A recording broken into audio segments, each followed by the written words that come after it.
Hey there, my name is Zach Renard. I'm the founder of WeFuture PR. We are a leading podcast booking agency. And in today's video, I wanted to cover why you need to be getting on podcasts in 2026 and why it's even more important than ever to capitalize on the power of podcasting. So a couple things that we'll cover. First one is going to be building an unshakable authority. The second one is going to be reaching your dream clients. Third one is going to be around creating endless content from your podcast appearances. And lastly, we'll also touch on how to use podcasts as a way to accelerate your sales cycles. Because believe it or not, this is probably one of the biggest lever pull that you can do when you're getting on podcasts. So one big thing that a lot of entrepreneurs, founders, business owners miss is you can have the best product, the best service, best solution in the world. But if no one knows about it, no one knows who you are, you're basically invisible.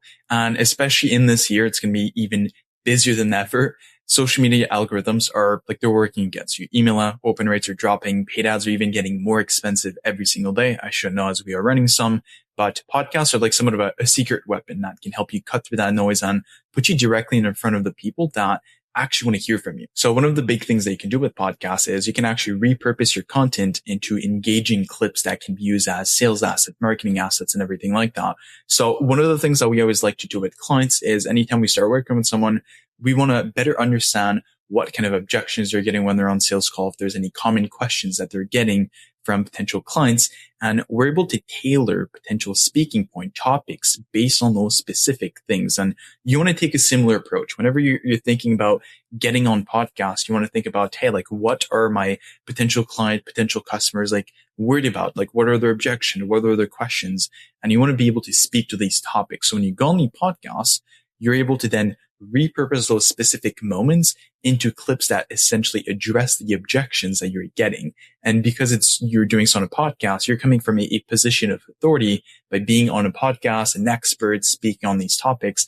And it's going to resonate much more heavily when you go and send that to potential clients or potential customers. So this is exactly what I meant by pre-addressing objections early. For example, one of the things that we've been implementing for a couple months, so we've definitely seen a lot of improvement doing so, is directly in your booking page. Anyone that books a call, what you want to do is after that, you want to even have a little page, and you can have like an FAQ basically, where you can have some common objections and stuff like that people might ask you, and you can embed clips from the podcast directly in there. So directly, you're addressing any question that they might have. It's helping to qualify them as well to see if they're actually good fit for your services.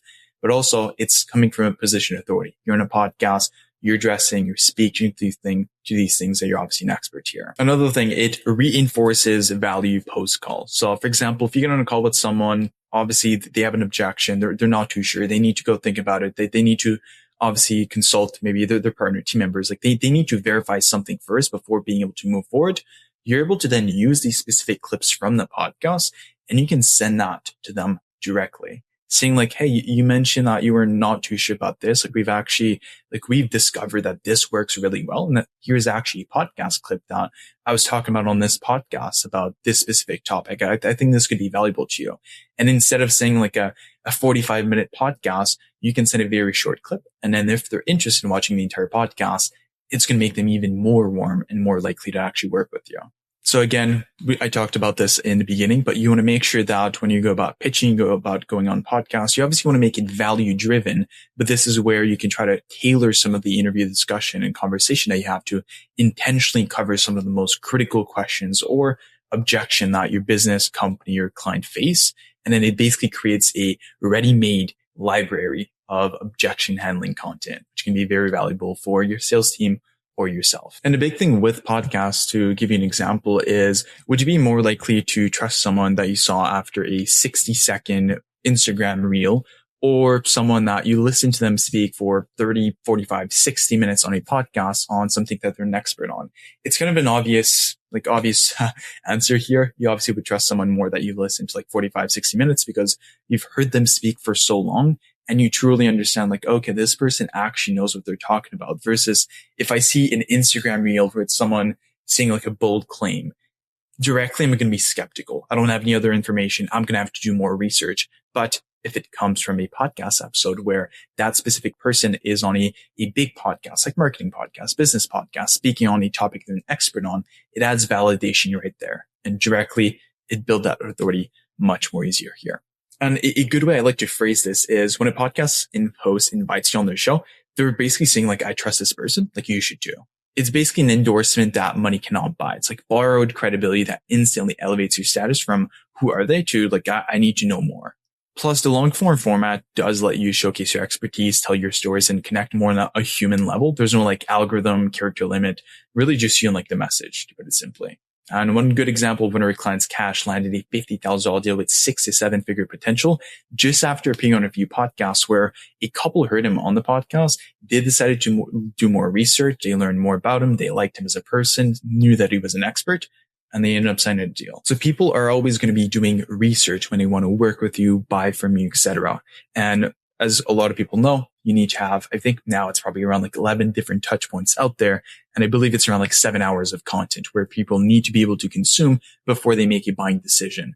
And with podcasts, you have so many different places where you can have this content. You have the long form content, you have the short form content with the repurposed content. So you have so many different touch points, and then you have like hours of content that help to spin that curve to get to that 7 hours and 11 touches point of contact here. Another big thing, obviously, if you're getting on a podcast, you're reaching people who are already listening. So when someone is like scrolling on social media, they're distracted. Everyone obviously knows that everyone has a very low attention span. But when you're looking at podcasts, this is someone that's engaged. They've made a deliberate choice to tune in. And the average podcast episode is consumed 70 to 80% through, which means people are actually really focused, locked in, and listening to you, and you have their full attention versus a reel that you might watch 20% through. Another big thing, you're speaking to pre-qualified prospect. If they've already chosen to listen to your content in your niche, they're actively seeking solutions that you can potentially provide. The trust factor is like a really big thing as well. It's like podcast listeners report feeling a personal connection with a host and a guest. It's much more intimate versus if you just go on social media, someone makes like a bold claim, like you're able to really connect with the person, understand who they are, and feel more of that authentic connection, which is like really important when it comes to building trust. And this is probably one of the most important part and most exciting one too, because I know I spoke to that early in the beginning, but one podcast interview, if done correctly, can serve for a month worth of content. So you got to think about short form clips. You can typically have 10, even maybe 20 in some cases. You can have 5 blog posts. You can have some social media posts. You have some newsletter content. There's so many pieces of content that you can create from podcasts. And that's like one thing I tell like any client that we work with. If you get on a podcast, that's like 50% of the puzzle. The other 50% is actually using your podcast appearances. And a big part of that is the repurposed content that you get from the podcast. Use those on social media. You have a lot of content. You're good for a while. And the beauty of podcasts too is the content works while you sleep. Social media posts, some of them are going to disappear after 24 hours or they're going to lose a lot of traction. Email are going to get deleted. Ads stop working the moment you actually stop paying the advertising platform. But podcasts are like an evergreen form of content. They're going to stay alive and this could grow forever. New listeners might even find the podcast months or years later. And your expertise is always going to like compound. And each appearance is a permanent sales asset. And also the SEO benefits that keep on growing. And you can imagine someone finding a podcast interview from this year in 2027 and becoming your biggest client. Because trust me, it does happen. And I know I talked about this earlier, but one of the biggest challenge in business is people need to see you 11 times, 11 different touch points before they trust you enough to buy. That used to take months of like nurturing, but with podcast appearances, we can actually collapse that timeline pretty quickly. The first touch might be they hear you on a podcast. Second, they see some of the content you've been posting on LinkedIn, Instagram. They do a bit more of a deep dive. They maybe subscribe to your newsletter. They binge watch more of your podcast episodes. And then finally, when they actually trust you, they know who you are and they know you're the expert. They're going to reach out and those are going to be the most warm sales calls that you ever have. Trust me, I've had some of those.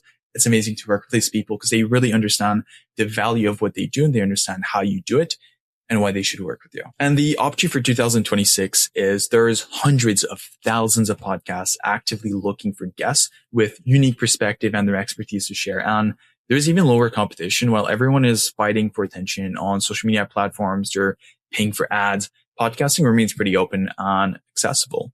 And a lot of the things happening in the podcasting world is very like impressive. I mean, Spotify, Apple, YouTube, they're pouring billions into podcast discovery, making it very easy to be found more than ever. The best time to start was yesterday. So in a future video, we'll cover how to land 10 podcast appearance in the next 90 days. We'll break down the exact system, the pitch templates, the booking strategies and everything like that gets results. Even if you're just starting out from zero in the podcasting world and want to get booked on some podcasts to help build your brand, authority and credibility here. My name is Zach Bernard. If you've enjoyed this video, make sure to drop a like, subscribe. And if you'd like to get some help to get booked on podcasts, feel free to head over to wefuture.com, book a call, and we'll be happy to chat with you.